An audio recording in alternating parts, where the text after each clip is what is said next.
Hello guys, so this is my Ibanez 7 string which I added a flame maple top. Now this is how I did it. First I bought a Ibanez 7 string RG 7321 body and I stripped down the paint. I first started with a chemical stripper that was probably bad, didn't do a good job. Then I bought a spray can um, paint stripper, tried that out. It bubbled the paint, but it didn't strip it at all. So after looking in YouTube, I tried the heat gun method, and that worked the best. It took off the black paint, but it left kind of on this body a clear coat or seal on it where it wasn't going to work for me because I wanted to stain the basswood body with some wood stain and give it some color, and I wasn't sure if this would have let me do that, so I went ahead and took that off, sanded it down pretty good.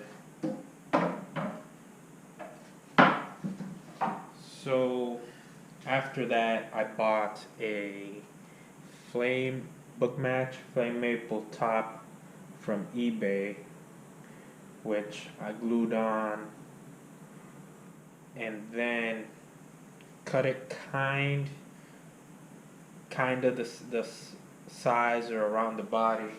I used this little template that I made, pretty crappy plywood, but kind of went rough and gave some excess around so I can cover the whole body. Now, a mistake I made was I did not put dowel pins or indexing pins, I think they're called, where I could have made a hole to put a toothpick in and cut it flush so when I glued everything it would not move, and it did. Here you see the center line. It is not on top of the 4-string, which would be the middle of a 7-string guitar. So when I put all my clamps down, it shifted to the left. Now, I had to use clamps because I needed to put this down on this arm recess, this little bend down here, and I made the mistake of using the clamp straight to the wood, so I made some indentations on the top right here, a little bit here, and some on top of here. Probably the camera can pick up more like here and here. So I sanded off the most I could. I still got long ways to go, and I also made some pretty nice indentations in the back, which that I kind of took off nicely with the random orbital sander.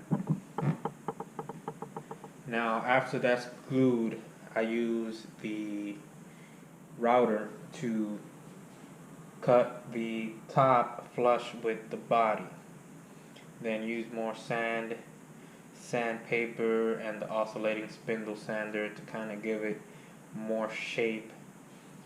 So when I put the top on, these were covered but the holes were made, so I used a router bit, flush trim router bit, and drilled the hole and cut all this off.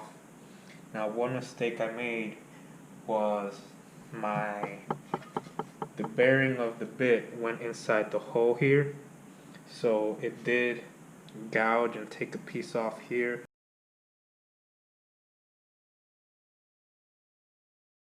which I use wood filler and sand that off the best I could.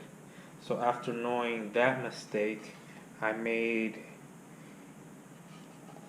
tried to not make the same mistake here and use the sanding bit on a router to kind of do this myself. Just a little bit there, but not too much.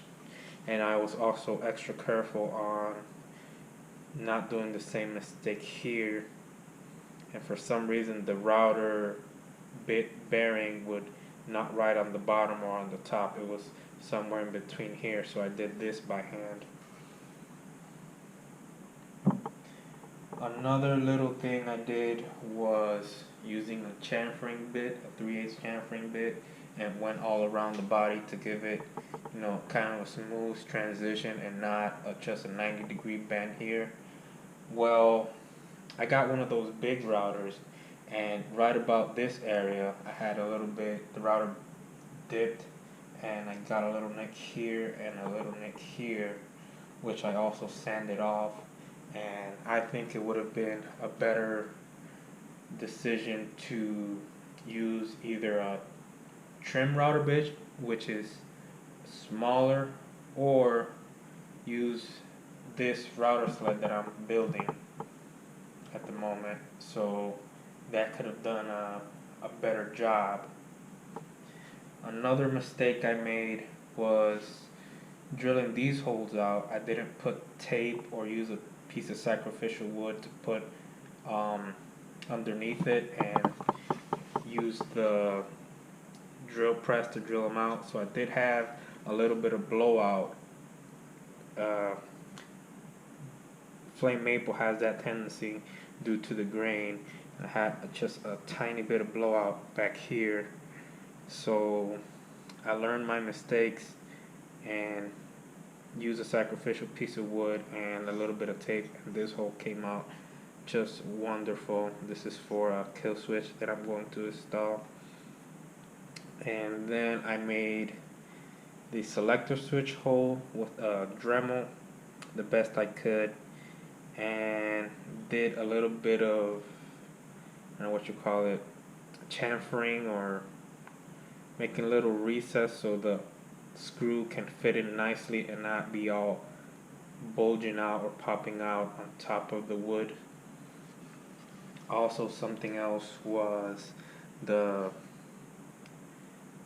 I took off a 1/4 inch of the top of the basswood to fit in a 1/4 inch of flame maple, so it would look, and everything, so it would look good, and the body wouldn't be so thick, and also for everything to line up better. So this being a 1/4 inch, it was too thick for the switch to fit in. Actually, the switch would hit the corners before it went fully on all the positions. So I used the biggest bit I had on the drill press and went inside here and slide the body around to make this pocket, so now it fits nicely. Also, I made this access cutaway so I can reach better when playing in the high frets. And another mistake I had was clamping this down. I clamped it the hardest I could. That's why I got some indentations on the wood, but also I didn't get full contact from the basswood to the flame maple. So I had a little gap here, and I used wood filler here to kind of cover that up, and some wood filler here on a piece that the router took off. And you can see some of the glue, dried glue, where the body and the cap didn't have full contact. That is not a void. I tried filling everything up with wood filler on everywhere I saw a gap, but this is not a gap, this is just dried glue. If anybody has a way on fixing it, please let me know in the comment section below. That would be greatly appreciated. I learn as I go. And yeah, after sanding the body some more, I will get to staining the body, so that will be on the next video.